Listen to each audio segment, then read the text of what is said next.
Hello and welcome to Melbourne. We are days away from the start of the 2020 Formula 1 season and the Australian Grand Prix. I'm Scott Mitchell from The Race. I'm joined by Ed Straw and Mark Hughes. We're about to find out who's hot and who's not. But where's the fun in waiting? So I'm going to get these guys to do some predictions. We're going to go into the teammate wars. Let's get cracking. So starting with Mercedes then, the world champion team, the favourites for the season. Lewis Hamilton in search of a record-equalling 7th world title. Valtteri Bottas after his first. Who have we got? Oh, Ed's gone with a bit of a flourish there. Who have we got? Lewis Hamilton. Hamilton as well. Oh, massive controversial. Yeah, exactly. So, okay, then Mark, we'll start with you. Why Lewis? Where's Valtteri going to come up short this year? He's going to be even better than he was last year. He'll just chip away at those margins, but Lewis always finds a way, and it won't be every single race, but over the season, it'll be quite decisive. And Ed, Lewis, obviously, if he beats Valtteri, I guess he's a good chance of getting that 7th title. Certainly, yeah. First person you've got to beat is your teammate. Yeah, he's favourite to win the record-equalling 7th World Championship, and if you're Valtteri Bottas, you've got this wonderful misfortune of being up against an all-time great, and almost no matter how good you are, and Valtteri is very good, you're probably going to lose. So on to Williams now, back of the grid, obviously in 2019, hoping to have a slightly better 2020. Looked pretty decent in pre-season. Rookie Nicholas Latifi versus second-year George Russell. Who have we gone for, guys? We're being controversial again. Yeah. Yeah, it's not. It's going to be pretty clear-cut because not only is George a known quantity, very, very quick, but he's in his second year and he's got his data banks filling up nicely. Nicholas Latifi's, not an idiot, but it's his first go, and I think over the balance of the season, it's going to be quite one-sided. And how invigorated is Russell going to be? Actually being able to race people in Formula One, not just driving around. That's really going to give him that spark he needs to excel. It might be the slowest car, but not by much, and it won't be every single time. I don't think. So I think he might be capable of the odd surprise. Now Ferrari, the almost team of recent seasons, a lot of expectation, but not from the team themselves. They've been talking their chances down in pre-season testing. Sebastian Vettel, 4-time world champion. Charles Leclerc, second year of the team. Who have you gone for, guys? Big reveal. We have to sense. There we go. Let's have an argument now. A nice little split. Okay, then we'll start with, I think, Ed, you've got maybe the one that a few of our audience will be going for. So Mark, we'll start with you again. Sebastian, so he's going to get one over on Charles, is he? I've just been controversial with myself, really, because I was getting bored with agreeing with Ed. He was on a really, in terms of his raw performance, he came back last year because he got a thorough drubbing sort of mid-season, and you thought, this is it, it's turned now decisively in Charles's favour. But actually, you saw the first signs of it in Monza qualifying. You saw it sort of, he was nip and tuck in Singapore. He won the race, but in terms of raw performance, it wasn't that different. He set a resounding pole in Suzuka. So he's bouncing back, and the off season sort of interrupted that a little bit. And I'm very interested to see if he can continue it. Well, I agree with some of what Mark says. I think there is potential for Vettel to bounce back, but Leclerc is a driver who's really on the up. He's had his first year at Ferrari, third year in Formula One. He's learned how to win races, to minimise the mistakes. It's still not absolutely perfect, but I think he will go into the season thinking, yeah, this is my team. I'm really here. I know what I'm doing. I think everything is there for Leclerc to be the guy who's leading for Ferrari. I don't think he's going to be 150 points ahead by the end of the year of Vettel. I think it could be relatively close. But yeah, that feels to me like Leclerc's team, unless Vettel can absolutely redouble his efforts, dig deep. I think it'll take a lot more for Vettel to be the senior partner in that team than it will for Leclerc on current trajectory. It's Charles all the way. Well, based on last year, that's going to be the driver lineup with probably the most needle of 2020. So make sure you let us know what you think about Ferrari and who's going to win that fight in the comments below. Well, Haas, if you're a fan of Netflix and Drive to Survive, you know that Günther Steiner, maybe if he'd had his way, neither of these guys would be in the team anymore. If they can stop crashing into each other and causing each other problems, I think Haas maybe have a good year. Close driver lineup. Who have we got then? Magnussen versus Grosjean. Oh, more dissent. There we go. Really difficult to split these. Ed, what's your position? What's the difference there? While Romain Grosjean at his best is, I think, the better driver overall, you can't go against the fact the past few years it has been Magnussen that's ended up with the higher points total, and I think probably we're going to see the same thing this year. It's almost like there is a chance that Grosjean will just go absolutely ballistic and get everything right and just be stunningly good. Magnussen, he's a good fighting driver. I think as long as the car is performing okay in races and he doesn't get into these little downward spirals, because there were times last year in races where he didn't really kind of sort of stem the losses, should we say, and actually Grosjean was a bit better at that. But I think Magnussen, the trend is that he's the guy who scores more points. Roman, as Ed says, when the car's working the way he needs it to work, he's pretty decisively faster than K-Mag, and particularly if it's a car that is a little bit unstable at the rear. So I think I'm hoping that he can actually put a proper season together and we can see the true potential of him rather than just the flashes. And we haven't really seen him do that since the Lotus days, and I think he's still capable of doing it. So that's why I've gone for Roman. Right, on to Red Bull now. I think one of these drivers, I suspect, is going to be your one of your title contenders for 2020. Certainly one with big expectations, and the other, Alex Albon, up against Max Verstappen, is quite tricky. I think I can see what you've written, so I think everyone can probably guess where you're going with this. But let's confirm to the lovely people exactly what we've said. And in a shock move, they've both gone for Alex Albon. Who's Max the Fifth? A Middle Ages king. I don't think either of us could choose anyone else, could we? I think Alex Albon's actually got a lot about him, but Max Verstappen is already established himself as a great tier driver. He just doesn't have the volume of wins to show for it, but he is just so good. And if Albon was to be kind of close to him consistently, you'd say that would be a remarkable season. So yeah, Max all the way. Yeah, I can't disagree with any of that. I mean, Alex has got great potential in him, and we saw flashes of it last year, and I'm sure we'll see it more consistently this year. But the level, the bar that he's being measured against will always be at or near 100. So it's over the season, it's always going to be Max. Alfa Romeo now then, guys.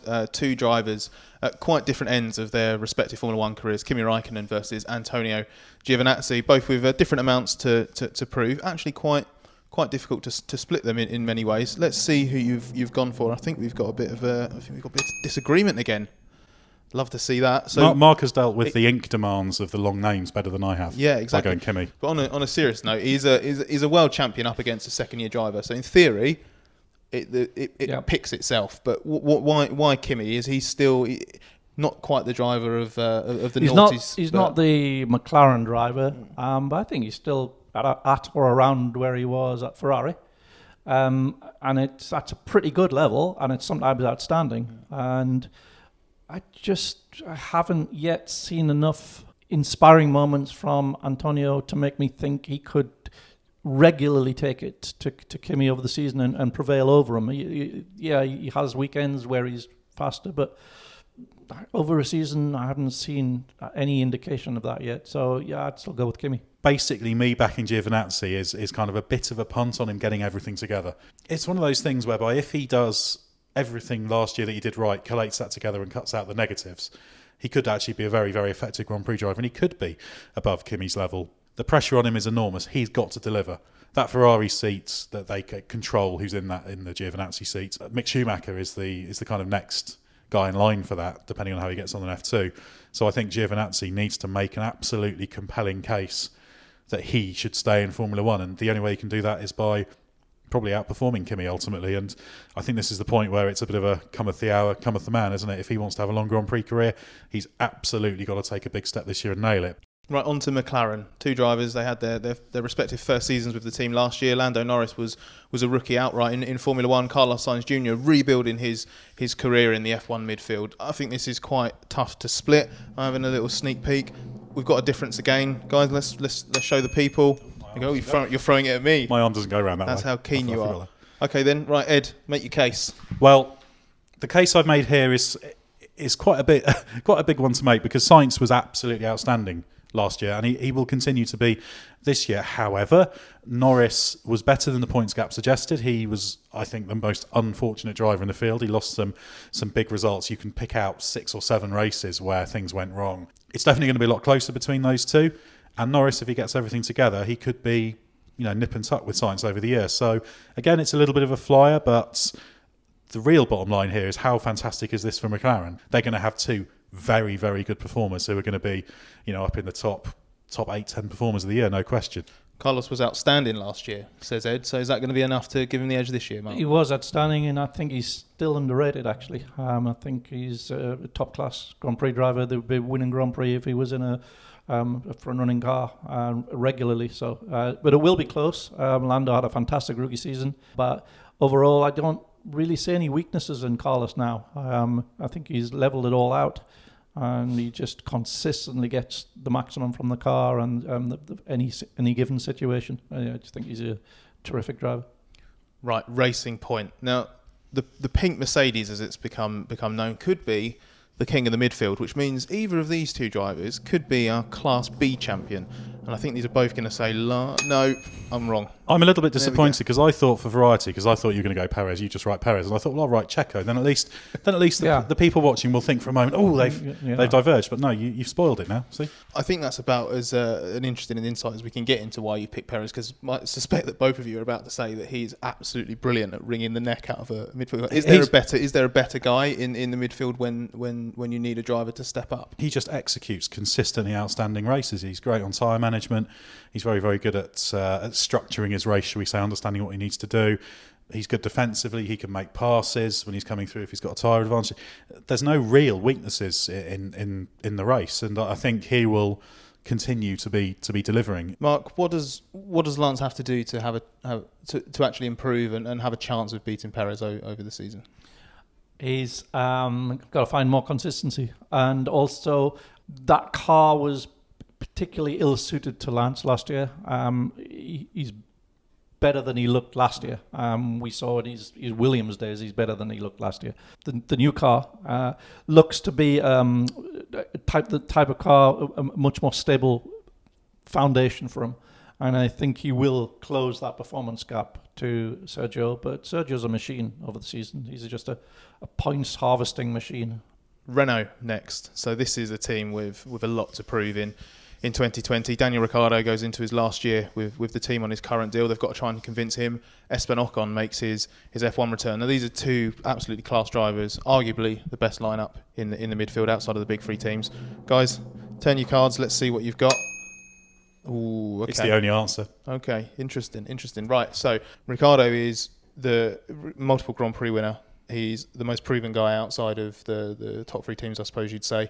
Yeah. Is he just the hardest person for Ocon to come up against in his F1 comeback? It is extremely difficult challenge for Ocon. It's one he's going to be well up for. He's not going to be trounced by Daniel. He's an extremely quick driver, but Daniel, for me, is one of the elite drivers and has been for many years. Ricciardo is just so classy, does everything so well. Lovely classical style, great racer, great qualifier. He ticks all the boxes. Plus, he's got the continuity. It's his second year with Renault. AlphaTauri, then. Let's get into the new team on the grid for 2020. The renamed Toro Rosso team. Two drivers, Pierre Gasly and Daniel Kvyat. Both Red Bull rejects to some degrees, both different points of their career. Who have we gone for then? Gasly versus Kvyat. We've got a split.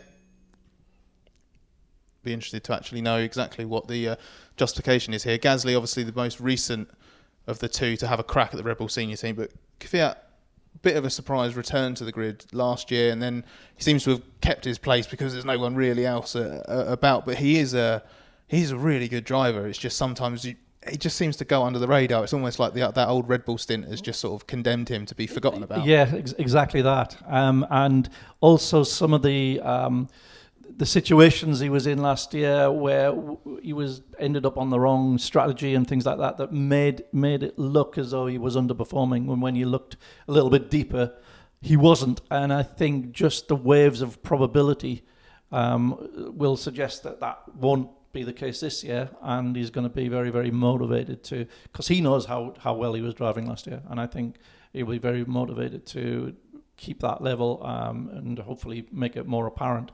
With Gasly, we know how fast he is. He's a very fast driver. He responded very well to being dropped by Red Bull, had a really strong second half of the season and was a very strong performer, consistent points, not just that second place at Interlagos that everyone remembers. We saw the way Daniel Kvyat responded to that relegation and he really struggled.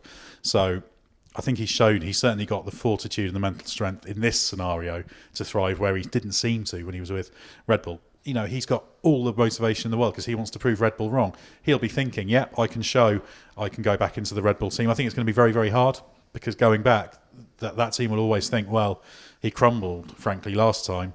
What's to say he won't again? So, 10 teams, 10 predictions. Thank you very much, Ed Straw and Mark Hughes. Be very interested to hear what you have to say about how the 10 teams are going to fare, who's going to win the teammate war in each team. Make sure you comment down below. Check out therace.com. Don't forget the hyphen to follow events through Australia and the rest of the season. And if you like this video, give it a little like, subscribe to the channel. We've got loads more to come.